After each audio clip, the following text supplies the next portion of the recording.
COVID-19 বদলে দিয়েছে আমাদের জীবনের ধারা। ইউএসএ থেকে শুরু করে উন্নত অনুন্নত বিভিন্ন দেশে মানুষজন কবে স্বাভাবিক জীবনে ফিরে যেতে পারবে তার নেই কোনো ঠিক ঠিকানা। আর এরই মাঝে শুরু হয়ে গিয়েছে নতুন একটি শিক্ষা বছর। তবে এবারের শুরুটি একেবারেই ভিন্ন রকম।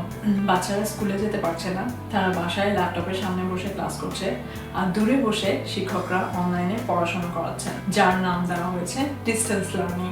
বাংলাদেশেও আত্মীয় স্বজন এবং বন্ধু বান্ধবের বাচ্চাদেরকে দেখেছি ল্যাপটপের সামনে খুব মনোযোগী হয়ে বসে ক্লাস করতে। আগামী কিছুদিন আমাদের বাচ্চাদেরকে এভাবেই পড়াশোনা চালিয়ে যেতে হবে। তাই এই পর্বটি আমি সাজিয়েছি ডিস্টেন্স লার্নিংয়ের বিভিন্ন গুরুত্বপূর্ণ বিষয় নিয়ে, যা আমাদের বাচ্চাদেরকে অনুপ্রেরণা যোগাবে সামনের দিকে এগিয়ে যেতে। আমার নাম ফারজানা হক। প্রতি শুক্রবার আপনাদের জন্য নিয়ে আসছি এক একটি নতুন পর্ব। প্রতিটি পর্বের খোঁজ পেতে চ্যানেলটিতে সাবস্ক্রাইব করে রাখুন আর পাশে বেল বাটনটিতেও চাপ দিয়ে রাখুন। আর ফেসবুক এবং ইনস্টাগ্রামেও আমার সাথে থাকুন। প্রথম যখন জানতে পারলাম বাচ্চারা অনির্দিষ্টকালের জন্য বাসায় বসে স্কুল করতে যাচ্ছে, তখন কেমন যেন দিশেহারা লাগছিল। মাথায় নানা ধরনের প্রশ্ন আসছিল। বাচ্চারা কতক্ষণ ক্লাস করবে, বাসাতে কি কাউকে থাকতে হবে কিনা, কোথায় বসে ক্লাস করবে, আর ঈশানের তো পড়াশোনা করার কোনো নির্দিষ্ট জায়গাও নেই। তার উপর আবার বাচ্চারা এতদিন দুজন একসাথে খেলাধুলা করেছে, এখন একজন ক্লাস করলে আরেকজনকে কোথায় রাখবো, হোমওয়ার্ক ক্লাস ওয়ার্ক এগুলো ট্র্যাক কিভাবে রাখবো। এতদিন পর্যন্ত সপ্তাহে একদিন 1 ঘন্টা টিভি দেখতো, আর সেখানে সপ্তাহে 5 দিন অনেকক্ষণ ল্যাপটপের সামনে বসে থাকতে হবে।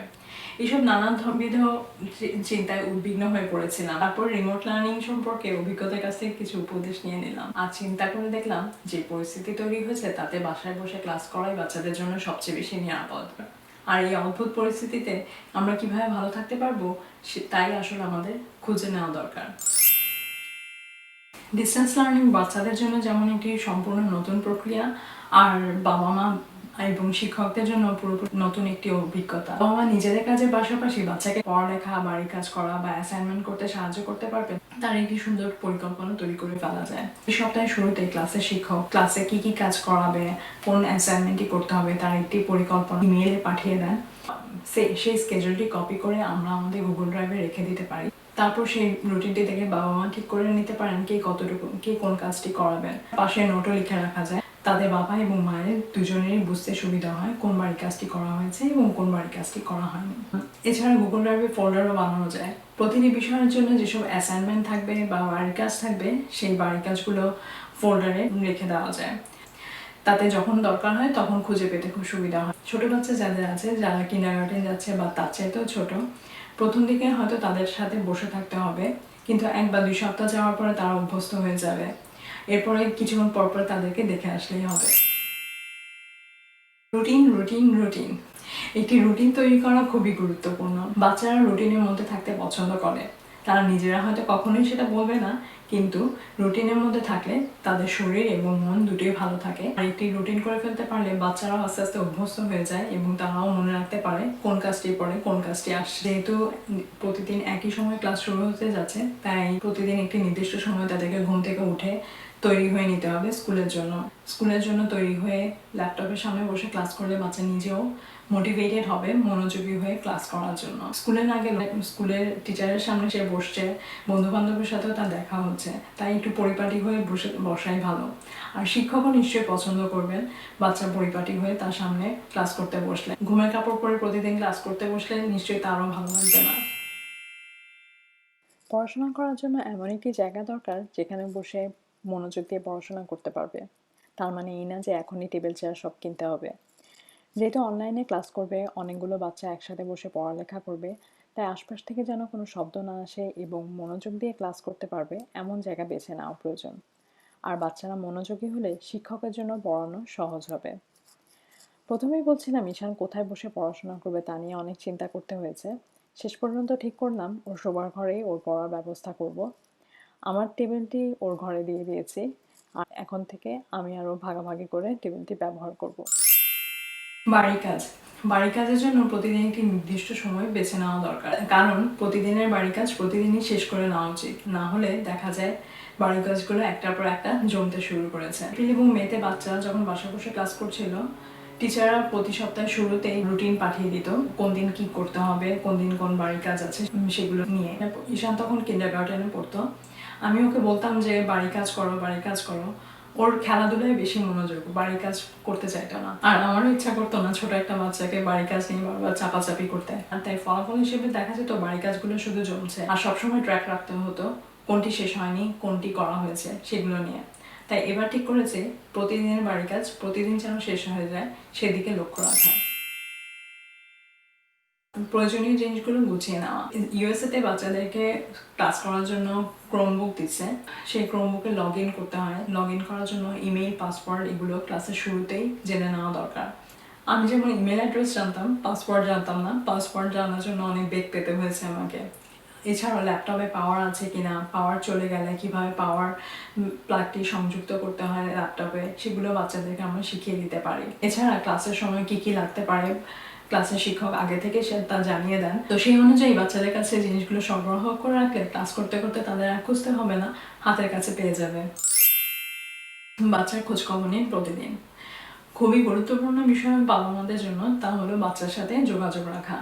সে প্রতিদিন ক্লাসে কি শিখছে, কি করছে সেগুলো জেনে রাখা বাচ্চা এবং বাবা মা দুজনের জন্যই ভালো। অনেক বাচ্চাই বলতে চায় না সে কি ক্লাসে কি করেছে, কেউ কেউ বলে সে কিছুই করেনি।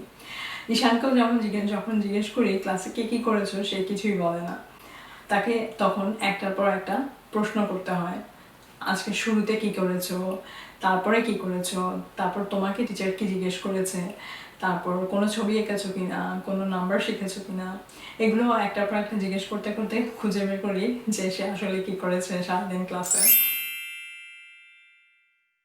ডিস্টেন্স লার্নিং শিক্ষকের জন্য একটি নতুন অভিজ্ঞতা। প্রতিটি বছরে তিনি যেমন সরাসরি ছাত্রীদের সাথে কথা বলতে পেরেছেন, তাদের সাথে যোগাযোগ রাখতে পেরেছেন, এবছর বিষয়টি সম্পূর্ণ ভিন্ন। তাই আমরা বাবা মারা ইমেইলে শিক্ষকের সাথে যোগাযোগ রাখতে পারি। লাইভ ক্লাসগুলোতে বাচ্চাদের কাছ থেকে তিনি কি আশা করেন, কিভাবে গ্রেড দিতে যাচ্ছেন, বা অ্যাসাইনমেন্টগুলো থেকেও তার এক্সপেকটেশন কি, সেগুলো সম্পর্কে আমরা প্রশ্ন করে জানতে পারি। এছাড়াও বাচ্চা যদি কোনো সমস্যার সম্মুখীন হয় তাও শিক্ষকের সাথে যোগাযোগ করে আমরা সমাধান করতে পারি। খেলাধুলা বা ব্যায়াম করা। প্রতিদিন যেহেতু একটি লম্বা সময় স্ক্রিনের সামনে থাকতে হচ্ছে, তাই বিশেষভাবে বাচ্চাদের কিছু ফিজিক্যাল অ্যাক্টিভিটি করা জরুরি। আর সেজন্য খেলাধুলা করার জন্য প্রতিদিন আমরা কিছু সময় রাখতে পারি। আর যদি আবহাওয়া অনুকূলে না থাকে, বাসায় বসেও তারা কিছু অ্যাক্টিভিটি করতে পারে, যেমন গান ছেড়ে নাচতে পারে। গো নুডল একটি চ্যানেল আছে ইউটিউবে, সেখানে গানের সাথে সাথে বাচ্চারা বিভিন্ন শারীরিক ব্যায়াম করে, সেটি ছেড়ে দিয়েও তাদেরকে কিছু অ্যাক্টিভিটি করাতে পারে। বা শুধু গান ছেড়েও তারা একটু নাচানাচি করতে পারে, তাতে তাদের একটি শারীরিক ব্যায়াম হলো। পরিবারের সাথে সময়। স্ক্রিন বা ইলেকট্রনিক ডিভাইসের উপর আমরা প্রতিদিন অনেক বেশি নির্ভরশীল হয়ে যাচ্ছি, তাই কোনোরকম কোনো ইলেকট্রনিক ডিভাইস ছাড়া কিছু সময় বের করে নেওয়া প্রয়োজন, যেখানে পরিবারের মানুষরা একসাথে বসে গল্প করতে পারে, খেলাধুলা করতে পারে, বা একসাথে রান্না করতে পারে, বই পড়তে পারি আমরা একসাথে। বাচ্চাদের সাথে সময় কাটানোর একটি অসাধারণ উপায় হচ্ছে তাদের সাথে একসাথে বই পড়া। প্রতিদিন দিনে কোনো একটি সময় বা রাতে ঘুমাতে যাওয়ার আগে বই পড়ার একটি অভ্যাস আমরা গড়ে তুলতে পারি। স্টাডিতে দেখা গেছে যেসব বাচ্চা পরিবারের সাথে যে ভাষায় কথা বলে সেই ভাষায় যদি তারা বইয়ে পড়ে, তাতে তাদের পড়ার এবং লেখার দক্ষতা অনেক বেড়ে যায় এবং পরবর্তীতে নতুন একটি ভাষাও তারা দ্রুত শিখে নিতে পারে। পরিবারের গল্প। মা এবং বাবা দুজনের পারিবারিক ইতিহাস থাকে, পরিবারের কিছু গল্প থাকে, সেই গল্পগুলো আমরা বাচ্চাদের সাথে বলতে পারি। রিসার্চাররা খুঁজে পেয়েছেন পারিবারিক গল্পগুলো বাচ্চাদের নিজ নিজ ব্যক্তিত্ব এবং তাদের আত্মমর্যাদা গড়ে তুলতে সাহায্য করে। বাচ্চারা নতুন একটি শিক্ষা বছর শুরু করতে যাচ্ছে, তা আমরা স্বল্প পরিসরে উদযাপন করতে পারি। ঈশানে বুঝান যখন ঈশানের প্রিয় খাবারটি তার জন্য তৈরি করে দিয়েছিল, আর আমরাও চেষ্টা করেছি সে যেখানে পড়াশোনা করে তার চারপাশে একটু সাজাতে। বাচ্চারা স্কুলে যেতে পারছে না, প্রিয় মুখগুলোকে তারা দেখতে পারছে না, এ নিয়ে তাদের মন খারাপ হতে পারে, কিন্তু বাবা মা হিসেবে আমরা তাদেরকে অনুপ্রেরণা যোগাতে পারি। তাদের পুরো শিক্ষা জীবনের সাথে তুলনা করলে বাসায় বসে বসে পড়াশোনা করার এই সময়টি খুবই অল্প, বরঞ্চ এ সময় তারা নতুন কিছু শিখতে পারে, বেশি বেশি করে গল্পের বই পড়তে পারে, আর তাদের চিন্তা এবং কল্পনাগুলোকে লিখে রাখতে পারে। ছোট বাচ্চা যারা লিখতে শিখেনি এখনো, তারা ছবি আঁকতে পারে বা বাবা মার সাহায্য নিয়ে লিখে কল্পনা এবং চিন্তাগুলোকে সংগ্রহ করতে পারে। আমি আশা করি আমার এই ছোট ছোট টিপসগুলো আপনাদের অনেক সাহায্য করবে। আর আমার ভিডিওটি ভালো লাগলে একটি লাইক দিয়ে দিন, আর শেয়ার করতে ভুলবেন না, এবং সাবস্ক্রাইব করে পাশে বেল বাটনটিও বাজিয়ে রাখুন। ধন্যবাদ।